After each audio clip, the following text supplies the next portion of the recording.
ऐसे पाप न करने का संकल्प लें। हर श्राप के पीछे कोई ना कोई कहानी जरूर मिलती है। ऐसी गलती भूलकर भी नहीं करेंगे, वरना गलती होने पर आपको भी शास्त्रों में बताए गए 24 श्रापों का भागीदार बनना पड़ेगा। जाने हिंदू धर्म ग्रंथों में उल्लिखित 24 ऐसे ही प्रसिद्ध श्रापों का रहस्य।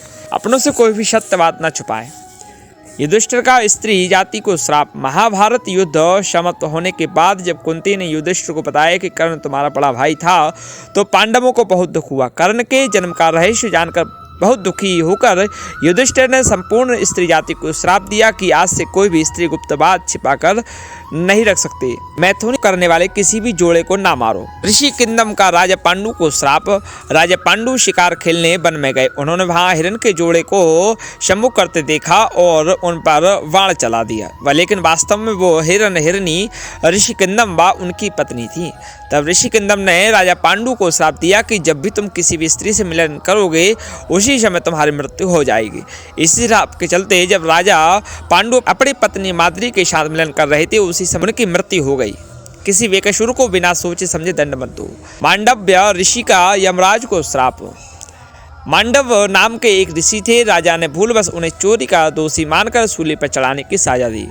निर्दोष ऋषि सूली पर कुछ दिनों तक चढ़े रहने के बाद भी जब उनके प्राण नहीं निकले, तब ऋषि के पास यमराज पहुंचे। तो ऋषि ने यमराज से पूछा कि मैंने अपने जीवन में ऐसा कौन सा अपराध किया था कि मुझे इस प्रकार झूठे आरोप की सजा मिली। तब यमराज ने बताया कि जब आप 12 वर्ष के थे तब आपने एक पतंगे की पूंछ में शीख चुभाई थी। उसी के फलस्वरूप आपको यह कष्ट सहना पड़ा। इस पर ऋषि मांडव ने यमराज से कहा कि 12 वर्ष की उम्र में किसी को भी धर्म अधर्म का ज्ञान नहीं होता और तुमने छोटे से अपराध का इतना बड़ा दंड दिया है। इसलिए हे यमराज, मैं तुम्हें श्राप देता हूँ कि तुम्हें शूद्र योनि में एक दासी पुत्र के रूप में जन्म लेना पड़ेगा। ऋषि मांडव के इसी श्राप के कारण यमराज ने महात्मा विदुर के रूप में जन्म लिया। किसी की भी हंसी मत उड़ाओ। नंदी का रावण को श्राप। वाल्मीकि रामायण के अनुसार एक बार रावण भगवान शंकर से मिलने कैलाश गया। वहां उसने नंदी जी को देखकर उनके स्वरूप की हंसी उड़ाई और उन्हें बंदर के समान मुख वाला कहा। तब नंदी ने रावण को श्राप दिया कि बंदरों के कारण तेरा सर्वनाश होगा। कभी भी झूठ मत बोलो। कद्रु का अपने पुत्रों को श्राप। ऋषि कश्यप की कद्रु व वनिता नाम की 2 पत्नियां थीं। कद्रु सर्पों की माता थी व वनिता गरुड़ की। एक बार कद्रु व वनिता ने एक सफेद रंग का घोड़ा देखा और शर्त लगाई कि वनिता ने कहा एक घोड़ा पूरी तरह सफ़ेद है। कद्रु ने कहा कि घोड़ा तो सफ़ेद है लेकिन उसकी पूंछ काली है। कद्रु ने अपनी बात को सही साबित करने के लिए अपने सर्प पुत्रों से कहा कि तुम सभी सूक्ष्म रूप में जाकर घोड़े की पूंछ से चिपक जाओ, जिससे उसकी पूंछ काली दिखाई देगी और मैं शर्त जीत जाऊं। लेकिन कुछ सर्पों ने कद्रु की बात नहीं मानी, तो कद्रु ने अपने उन पुत्रों को श्राप दिया कि तुम सभी जन्मेजय के सर्प यज्ञ में भस्म हो जाओगे, अपने काम पर विजय पाएं। उर्वशी का अर्जुन को श्राप। महाभारत युद्ध से पहले जब अर्जुन दिव्यास्त्र प्राप्त करने स्वर्ग गए तो वहां उर्वशी नाम की अप्सरा उन पर मोहित हो गई। यह देख अर्जुन ने उन्हें अपनी माता के समान बताया। सुनकर क्रोधित उर्वशी ने अर्जुन को श्राप दिया कि तुम नपुंसक की भांति बात कर रहे हो, इसलिए तुम नपुंसक हो जाओ और तुम्हें स्त्रियों में नर्तक बनकर रहना पड़ेगा। यह बात जब अर्जुन ने देवराज इंद्र को बताई तो उन्होंने कहा कि अज्ञातवास के दौरान यह श्राप तुम्हारा मदद करेगा और तुम्हें कोई पहचान नहीं पाएगा। झूठ का सहारा ना ले। तुलसी का भगवान विष्णु को श्राप। से पुराण के अनुसार शंखचूर्ण नाम का एक राक्षस की पत्नी का नाम तुलसी था। तुलसी पतिव्रता थी, जिसके कारण देवता भी शंखचूर्ण का वध करने में असमर्थ थे। देवताओं को उद्धार के लिए भगवान विष्णु ने शंखचूर्ण का रूप लेकर तुलसी का शील भंग कर दिया। तब भगवान शंकर ने शंखचूर्ण का वध कर दिया। यह बात जब तुलसी को पता चली तो उसने भगवान विष्णु को उस पत्थर हो जाने का श्राप दिया। इसी श्राप के कारण भगवान विष्णु की पूजा शालिग्राम शिला के रूप में की जाती है। कहीं कहीं शंखचूर्ण नाम न होकर जलंधर नाम रखा गया है। बिना सोचे समझे काम को ना करें। शृंग ऋषि का परीक्षित को श्राप। पांडवों के स्वर्गारोहण के बाद अभिमन्यु के पुत्र परीक्षित ने शासन किया। उसके राज्य में सभी सुखी और संपन्न थे। एक बार राजा परीक्षित शिकार खेलते खेलते बहुत दूर निकल गए। तब उन्हें वहां शमीक नाम के ऋषि दिखाई दिए, जो मौन अवस्था में थे। राजा परीक्षित ने उनसे बात करनी चाहिए, लेकिन ध्यान में होने के कारण ऋषि ने कोई जवाब नहीं दिया। ये देखकर परीक्षित बहुत क्रोधित हुए और उन्होंने एक मरा हुआ शाप उठाकर ऋषि के गले में डाल दिया।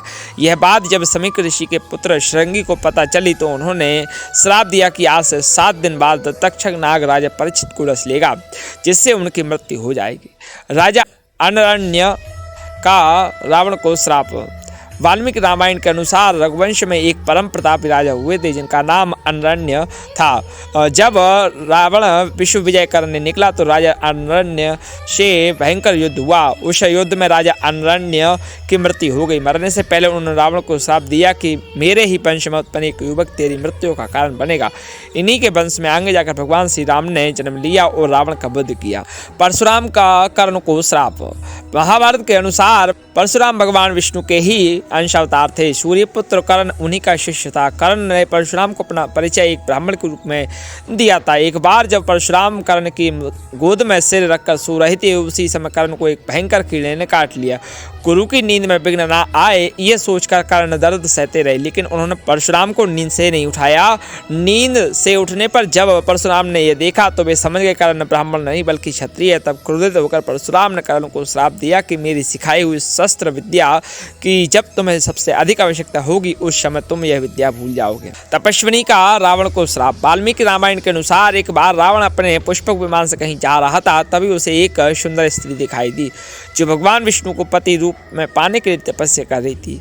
रावण ने उसके बाल पकड़े और अपने साथ चलने को कहा। उस तपस्वी ने उसी क्षण अपनी देह त्याग दी और रावण को श्राप दिया कि एक स्त्री कारण तेरी मृत्यु होगी। गांधारी का कृष्ण को श्राप। महाभारत के युद्ध के बाद जब भगवान श्री कृष्ण गांधारी को सांत्वना देने पहुंचे तो अपने पुत्रों का विनाश देकर गांधारी ने श्री कृष्ण को श्राप दिया कि जिस प्रकार पांडव और कौरव आपसी फूट के कारण नष्ट हुए हैं, उसी प्रकार तुम भी अपने बंधु बांधवों का वध करोगे।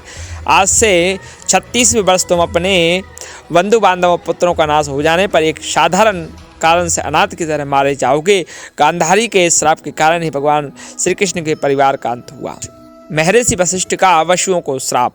महाभारत के अनुसार भीष्म पितामह पूर्व जन्म में अष्टवसुओं में से एक थे। एक बार इन अष्टवसुओं ने ऋषि वशिष्ठ की गाय का बलपूर्वक अपहरण कर लिया।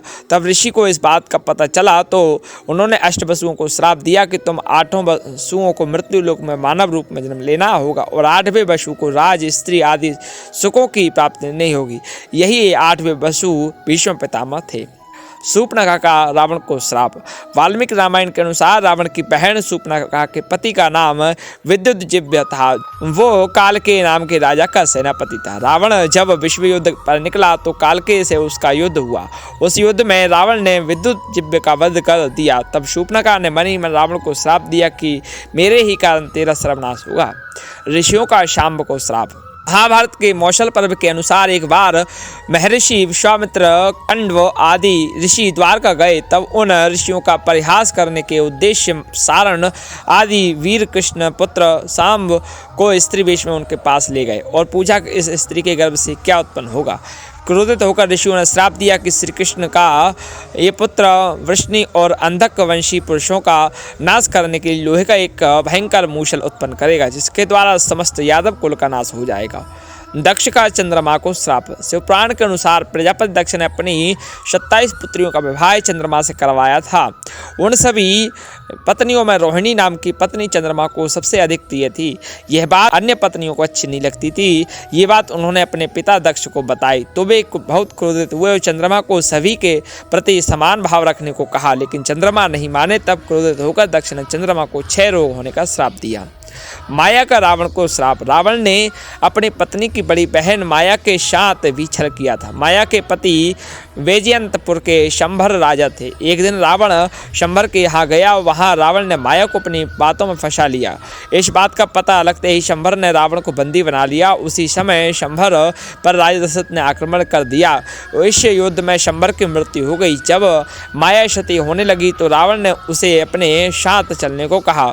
तब माया ने कहा कि तुमने वासना युक्त होकर मेरा सतत भंग करने का प्रयास किया, इसलिए मेरे पति की मृत्यु हो गई, अतः तुम्हारी मृत्यु भी इसी कारण होगी। शुक्राचार्य का राजा आयाति को श्राप। महाभारत के एक प्रसंग के अनुसार राजा आयाति का विवाह शुक्राचार्य की पुत्री देवयानी के साथ हुआ था। देवयानी की शर्मिष्ठा नाम की एक दासी थी। एक बार जब आयाति और देवयानी बगीचे में घूम रहे थे तब उसे पता चला कि शर्मिष्ठा के पुत्रों के पिता भी राजा आयाति ही हैं। तो वह क्रोधित होकर अपने पिता शुक्राचार्य के पास चली गई और उन्हें पूरी बात बता दी। तब दैत्य गुरु शुक्राचार्य अयाति को बूढ़े होने का श्राप दे दिया। ब्राह्मण दंपत्ति का राजा दशरथ को श्राप। वाल्मीकि रामायण के अनुसार एक बार जब राजा दशरथ शिकार करने वन में गए तो गलती से उन्होंने एक ब्राह्मण पुत्र का वध कर दिया। उस ब्राह्मण पुत्र के माता पिता अंधे थे। जब उन्हें अपने पुत्र की मृत्यु का समाचार मिला तो उन्होंने राजा दशरथ को श्राप दिया कि जिस प्रकार हम पुत्र वियोग में अपने प्राणों का त्याग कर रहे हैं, उसी प्रकार तुम्हारी मृत्यु पुत्र वियोग के कारण ही होगी। नंदी का ब्राह्मण कुल को श्राप। शिवपुराण के अनुसार एक बार जब सभी ऋषिगण, देवता, प्रजापति, महात्मा आदि प्रयाग में एकत्रित हुए तब वहां दक्ष प्रजापति ने भगवान शंकर का तिरस्कार किया। यह देखकर बहुत से ऋषियों ने भी दक्ष का साथ दिया। तब नंदी ने श्राप दिया कि दुष्ट ब्राह्मण स्वर्ग को ही सबसे श्रेष्ठ मानेंगे तथा क्रोध, मोह, लोभ से युक्त हो निर्लज्ज ब्राह्मण बने रहेंगे। शूद्रों का यज्ञ करवाने वाले व दरिद्र होंगे। नल कुबेर का रावण को श्राप। वाल्मीकि रामायण के अनुसार विश्व विजय करने के लिए जब रावण स्वर्ग लोक पहुंचा तो उसे वहां और रंभा नाम की अप्सरा दिखाई दी। अपनी वासना पूरी करने के लिए रावण ने उसे पकड़ लिया। तब उस अप्सरा ने कहा कि आप मुझे इस तरह से स्पर्श न करें, मैं आपके बड़े भाई कुबेर के बेटे नल कुबेर के लिए आरक्षित हूँ, इसलिए मैं आपके पुत्र वधु के समान हूँ। लेकिन रावण ने उसकी बात नहीं मानी और रंभा से दुर्व्यवहार किया। यह बात जब नल कुबेर को पता चली तो उसने रावण को श्राप दिया कि आज के बाद रावण बिना किसी स्त्री की इच्छा के उसको स्पर्श करेगा तो उसका मस्तक 100 टुकड़ों में बट जाएगा। श्री कृष्ण का अश्वत्थामा को श्राप। महाभारत युद्ध के अंत समय में जब अश्वत्थामा ने धोखे से पांडव पुत्रों का वध कर दिया तब पांडव भगवान श्री कृष्ण के साथ अश्वत्थामा का पीछा करते हुए महर्षि वेदव्यास के आश्रम तक पहुंच गए। तब अश्वत्थामा ने पांडवों पर ब्रह्मास्त्र का वार किया। यह देख अर्जुन ने भी अपना ब्रह्मास्त्र छोड़ा।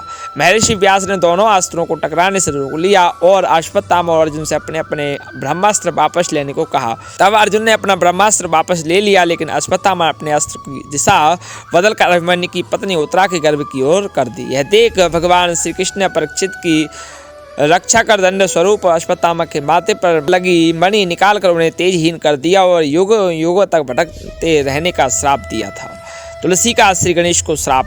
ब्रह्म वैवर्त पुराण के अनुसार एक बार तुलसी देवी गंगा तट से गुजर रही थी। उसी से वहां श्री गणेश तप कर रहे थे। श्री गणेश को देखकर तुलसी का मन उनकी ओर आकर्षित हो गया। तब तुलसी ने श्री गणेश से कहा कि आप मेरे स्वामी हो जाइए, लेकिन श्री गणेश ने तुलसी से विवाह करने से इनकार कर दिया। क्रोधवश तुलसी ने श्री गणेश को 2 विवाह करने का श्राप दे दिया और गणेश ने तुलसी को वृक्ष बनने का।